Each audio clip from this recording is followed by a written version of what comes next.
Good day, everyone. I am Mr. Maiko Demi Biapirocho from the University of Mindanao, and I am here to present our research entitled Understanding Discourse Patterns and Analysis on Contemporary Religious Discourse. Before anything else, it is just apt for me to set the background first for us to understand the motivation behind the conduct of this study.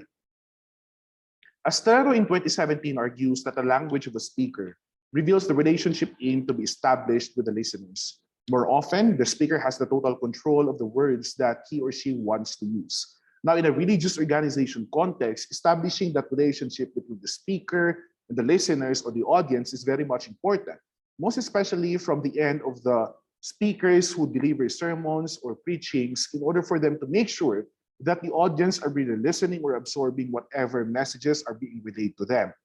Thompson in 2004 posits that language is a system of choices in which every choice made is a big contribution to its meaning, and by simply observing these choices, the use of language resources to construct meaning may be realized.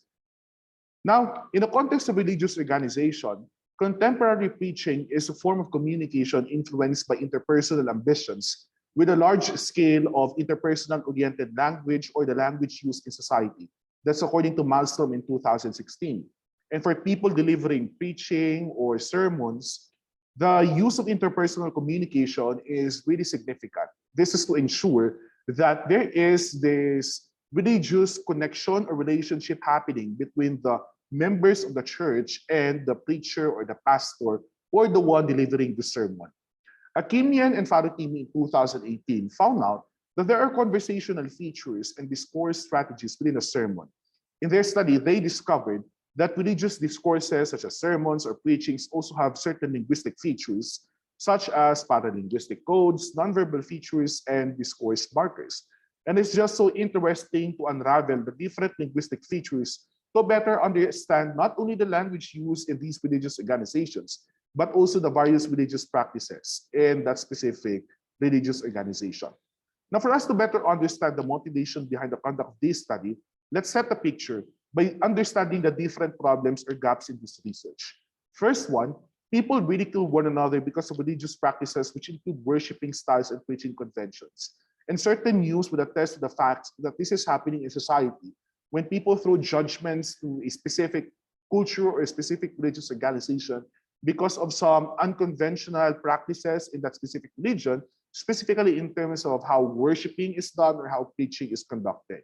Certain stereotypes are also created regarding particular groups due to biases of language use, specifically during preaching or sermons, as what I mentioned a while ago.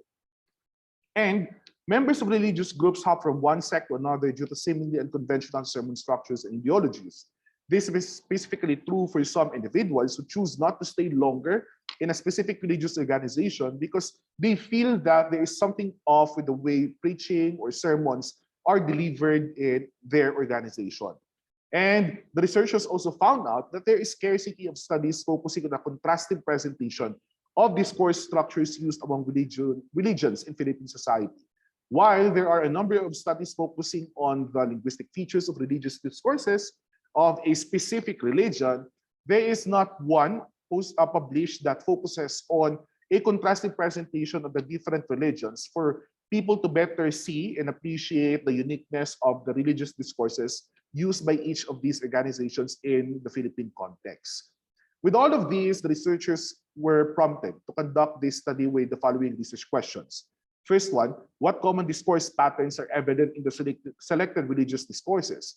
And second, what ideological representations are evident based on the discourse patterns present in religious discourses? For the method, the researchers used qualitative approach and discourse analysis to better understand the linguistic features and also to create some ideological representations present in the linguistic features. And then the researchers also chose one purposively selected sermon from each of the 5 religion groups considered. And these 5 include Catholics, Charismatic Catholic, Baptist, Pentecostal, and the Kingdom of Jesus Christ, name above every name. And then transcripts of these sermons found online were made, verified, and translated for readability purposes. And then the researchers also used the theory of Garska, which will be discussed in a while, and also the theory on ideology by Von Dijk in 1998. And then textual analysis was done to identify the discourse patterns in the religious discourses And to make sense of these different linguistic features and to understand also the ideological representations of each of the religions considered in this study, the researchers also did a thematic analysis to determine the various ideological representations based on the textual features. And lastly, ethical considerations included anonymity and confidentiality to safeguard the identity not only of the religion, but also of the religious leaders who delivered these discourses. Now, before we proceed to the results, it is just important to discuss first the categorization created by Garska in 2012 with regard to the different discourse markers that signal discursive patterns in religious discourses. So first one, there is this presence of situationality, which states the context of the situation. This element is very important to make sure that the audience really understands the context of the sermon or of the preaching. And then we also have emotions, which include the emotions of the message, not just of the speaker, but also the elements used to evoke the receiver's emotions. And these discourse markers are primarily characterized by different emotion words, may they be positive or negative, to signal the emotion not only of the message per se, but also of the one delivering the sermon or the preaching. And then there are also recent and remote histories.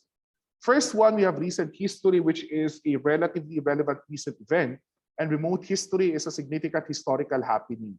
Now, in religious discourses, the citation of either recent or remote history is also vital to establish veracity or credibility in the messages they're relaying towards the members. There's also general knowledge, which are facts and assumptions known to the receivers already. And then juxtapositions are also essential elements of religious discourses because aside from they are opposing elements, they also establish more credibility in the arguments made by the ones delivering the sermons or the preaching. And then, since these are in the context of religious organizations, guidelines are very important. They serve as markers of instructions and pieces of advice that primarily concern the members of the church. And then, direct intertextuality involves the quotation of other references. For example, when they cite scriptures from a specific reference or from a Bible or from other religious references. And then dangers serve as markers of warning and the area where the speaker condemns what is evil. And lastly, of course, there are teachings in which the speaker explains the nature of God in human, expounds scriptural texts, and defines the concept. So teachings are just a furtherance of direct intertextuality. So when these individuals cite something, there's also a need to explain, and that is in the form of these teachings. Now let's proceed to the results. For us to have a clear picture of the presence of these categories in these religious discourses analyzed for the purpose of this research, I have here made a legend. S1 stands for the sermon coming from Roman Catholic, S2 from Charismatic Catholic, S3 from Baptist, S4 from Pentecostal, and S5 from the Kingdom of Jesus Christ.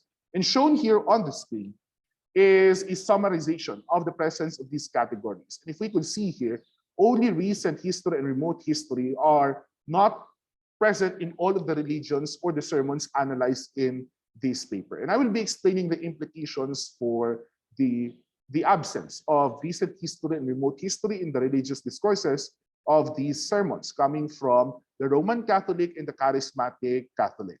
For the rest of the religions here, most especially Baptist, Pentecostal, and the Kingdom of Jesus Christ, all of the categories of discourse markers that signal discursive patterns are all present. Okay? Next one, we'll have first the presentation for situationality. Now, for all sermons, situationality exists. Now, the presence of situationality indicates that the speaker makes sure to present all his references to the situational context. As mentioned, it's very important to set the context first so that the members of the church could really understand what the sermon is all about or what the preaching's direction will be for the entirety of the delivery of the sermon or the preaching. And this situationality is best manifested in this sample sermon taken from the Roman Catholic preaching. Another one is the presence of emotions. Now, the use of emotions represents the speaker's intent to convey his or her emotions or to steer the receiver's emotions.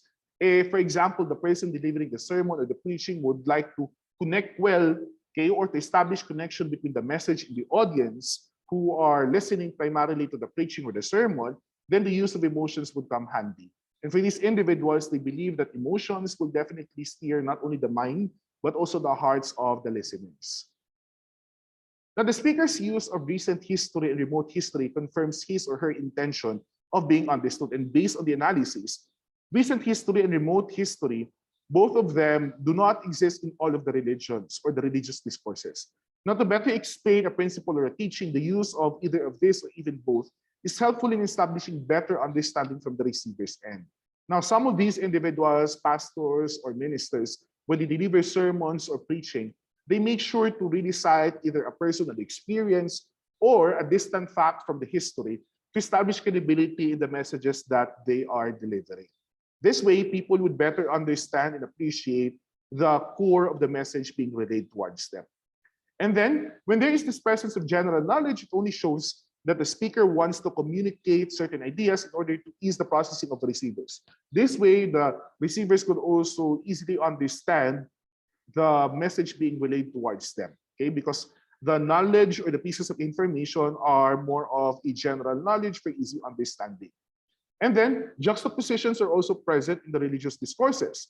When these are present in a religious text, it only shows that the speaker shares contrasting ideas so that people could better understand the pros and the cons of something or could weigh things out based on the messages being sent. This way, understanding of the message would also become easier.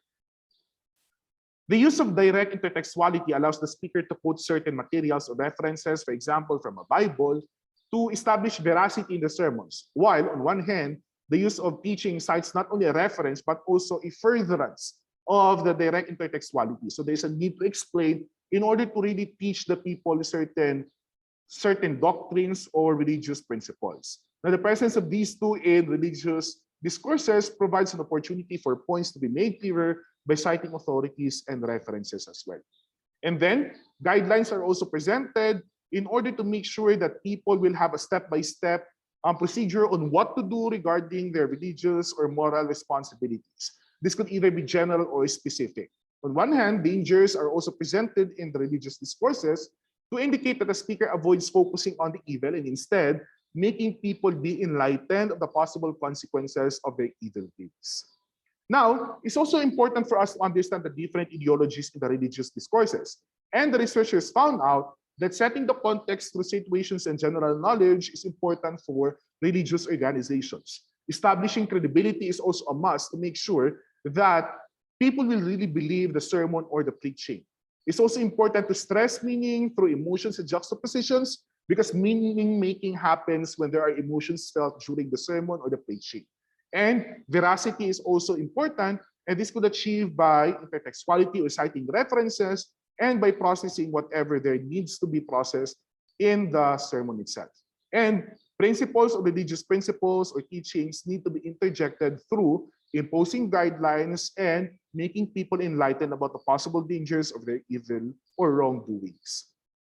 Therefore, ladies and gentlemen, every religious discourse is unique and each religion differs in terms of values or doctrines embedded in its sermons or preaching. So we cannot really say that all religions are uniform or universal in terms of the religious discourses that they are using.